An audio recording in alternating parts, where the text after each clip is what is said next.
Hey guys, it's Will. It's Hong Kong Cinema Appreciation Society, and what are we here to do? Today we're here to talk about The Master. Perhaps you saw my Blu-ray review of this release from 88 Films. There you have it. What I'm going to do today is I did a video before on Fearless Hyena called Fearless Hyena Revisited. And it was about watching that film again after not having seen it in like 10 years. I haven't seen this movie in like probably 24 years. I think in like 96-ish, 95, 96, it came out in VHS in the US. So I remembered absolutely nothing about it except for like kind of a couple of the locations like LA, that kind of stuff. And so I really enjoyed revisiting this. Like, I can't overemphasize it. I will add some caveats into like, oh, maybe you won't like it if you don't like X, Y, and Z type of movies. But I really think this is a movie that people who've been sleeping on it, or people who love Hong Kong movies, action movies, 80s movies, who haven't seen it, who aren't sure about it, go and get it and see it. It's awesome and you will not regret it. And the bonus material is really great too.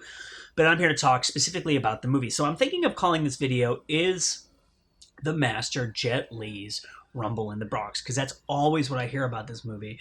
When people talk about it, oh, it's Jet's version of Rumble in the Bronx. I would say no. Now, I completely understand the comparisons. And I'm not trying to say that people who say that don't know what they're talking about, because their movies are very, very similar in a lot of ways. They both take place in America. They both have gangs. They both have this kind of weird, skewed, not really accurate version of like how gangs and street culture works in America. They both have martial arts superstars in them. From Jet Li's from China, Jackie Chan's from Hong Kong, right? But Rumble in the Bronx was made when Jackie Chan really was at like approaching the height of his powers as an international superstar, and it's a very childish movie. And what I mean by that is you see the influence from 80s dystopian movies, urban gang movies, like those types of movies, but it's through the filter of like, it almost reminds me of like the Ninja Turtles movie. It's like a childish version of that. It's a version of that for people who don't want to see the real version of that. And I think that this movie is very different because Jet Li was not a superstar yet. He had been in some movies, but Once Upon a Time in China hadn't come out. He wasn't like this huge international name, right? And this movie is not childish. It's very violent, and it has kind of pretty serious themes. And so one of the things that I really liked about this movie is the fact that it's this very bizarre combination of like almost a drama with comedic elements that's looking at immigrants in the United States, specifically immigrants from China and Hong Kong, right? And it's looking at the differences between them and Chinese Americans, and it's also looking at tensions between them and other cultures in the United States, and also where they fit in the United States, right? And there's a really interesting scene in this movie that I think does a really tremendous job of articulating what the characters are going through when the Yuen Wah character. So Yuen Wah, if you're unfamiliar, is this guy here, and he's been in he was Jet Li's stunt, or not Jet Li, Bruce Lee's stunt double, and he's been in a bunch of like Sammo Hung and Jackie Chan movies. Here's Jet Li. This is Jerry Trimble. Yuen Wah he's injured, and this young American woman takes him in, and he's trying to give her money because he wants her to go and pay rent on this store that he owns, and she thinks he's trying to pay her for helping him. And like the impossibility of them understanding one another is really palpable and visceral in that scene, and it really helps land that theme. One of the reasons I found this theme fascinating is that I went to film school in Los Angeles, and for whatever reason, in my class in film school, like in the year that I was in film school, there were a bunch of Chinese students. We had a couple from Taiwan, but the vast majority of the students who were speaking Mandarin or Cantonese were from mainland China. And I ended up befriending one of them.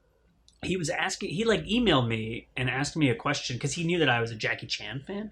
He emailed me and asked me before he came to the US, if I knew where he could stay when he first got here while he was looking for an apartment and stuff. And I was like, well, why don't I just pick you up at the airport and you can stay with us and you can find an apartment. So he lived with me and my wife for like a week or so, and we got to know him pretty well. And a lot of the films that he was working on, I helped him with some screenplays and stuff like that, because he was still learning English and everything. I was in the screenwriting program. He was in the production program.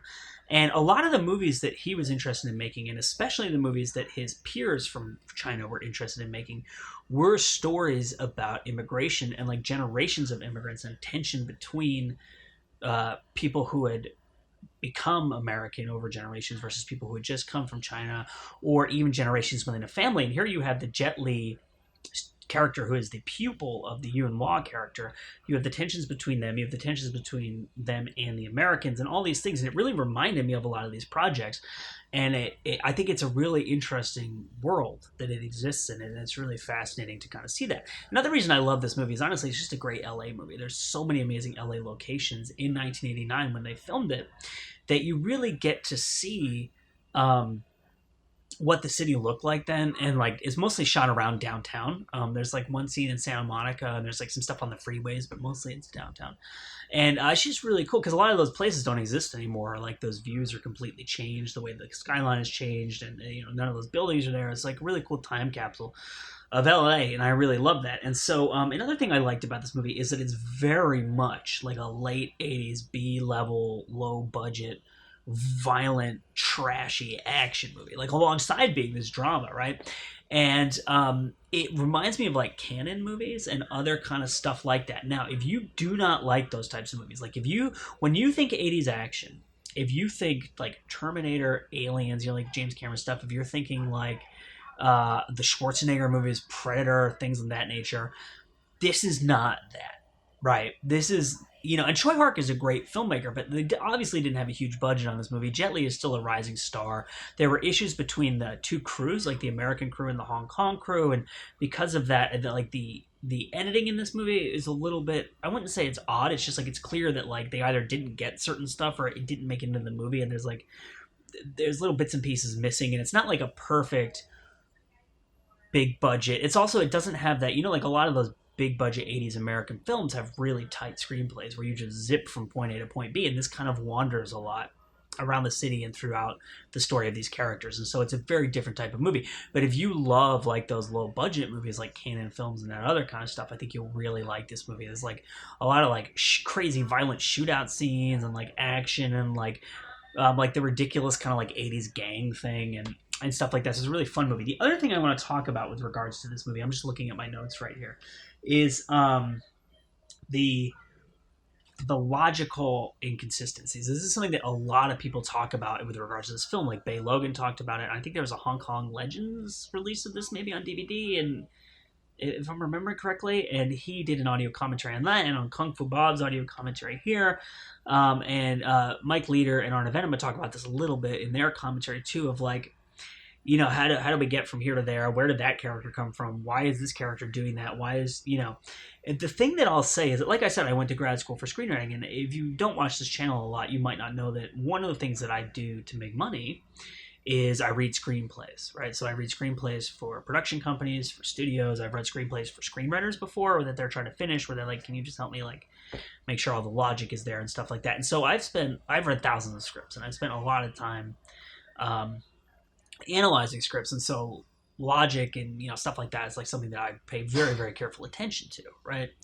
And something that drives me nuts when it's not there. I will say two things about this movie with regards to like the logic and the inconsistencies, right? The first thing I'll say is that it's an 80s movie, it's an action movie, and it's a B movie, and it's a movie where the crews weren't communicating greatly, and like it is very much like that makes sense in the world of 80s films. It doesn't make sense in the world that you and I live in, but that doesn't matter because that's not the world this movie takes place in, right? It's like a movie. And if you know Choi Hark, this is something I learned actually from talking to Arna in our interview, but also from the audio commentary here. Choi Hark loves comic books, right? And if you know that, there's a lot of like comic booky framing of the shots in this movie, but also it's a very comic booky. Comic books have their own logic, and like when you live in a world in which a grown man who is extremely wealthy decides that rather than just like rolling around in money, he's gonna become a ninja and dress like a bat and beat the shit out of people, right? Like that's a very different world than the world that we live in, and so you just accept that logic. And I feel like if this movie were a comic book, people would accept a lot of the logic of it. Like Jerry Trimble's character has this like vendetta against Yuen Wah's character, and he used to train with him. We never really know why he hates him, but he has this thing about how he has to beat all of the masters of all of the forms, so he is like the ultimate master, right?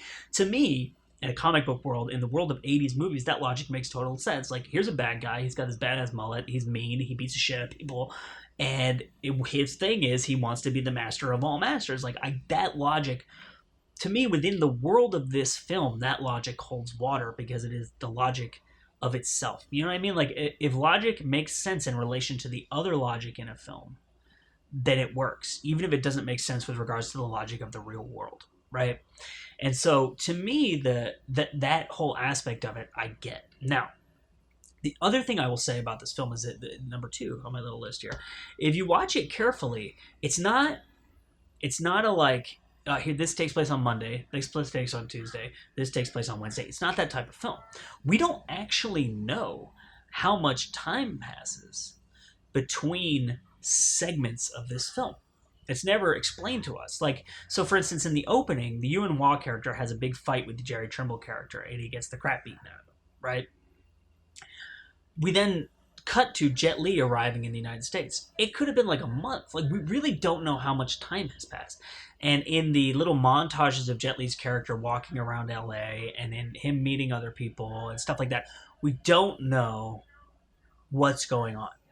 And so while there are shots of, like, there's a shot of a character in not a dojo, but like a kung fu, like school, right? Where that character, you're like, wait, why is that character there? Like, there's little things like that where you're like, okay, clearly there's footage or plot lines that they didn't film or left out of the movie, right? You just have to accept that, right? And I don't think that's a fault of the logic of the film.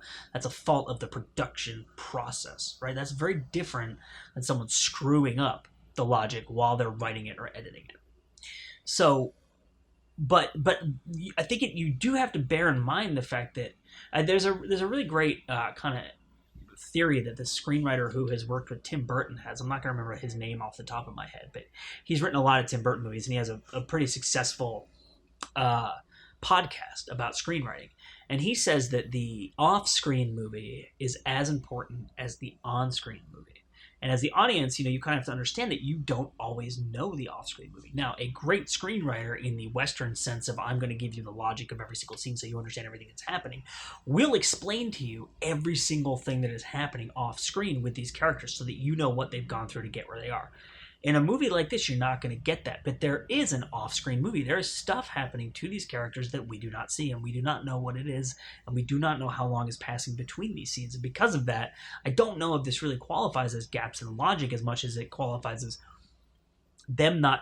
the filmmaker not holding the audience's hand kind of thing. Which is it's a very common thing in Hong Kong cinema. Johnny To, for instance, if you watch his movies carefully and you break down kind of the screenplay, the writing of it, the logic, the way it's put together, right, the information, he doesn't hold your hand. And Chor Yun is another director. He did a bunch of Shaw Brothers films. He does that too, right? Like, his narratives are very, very fast.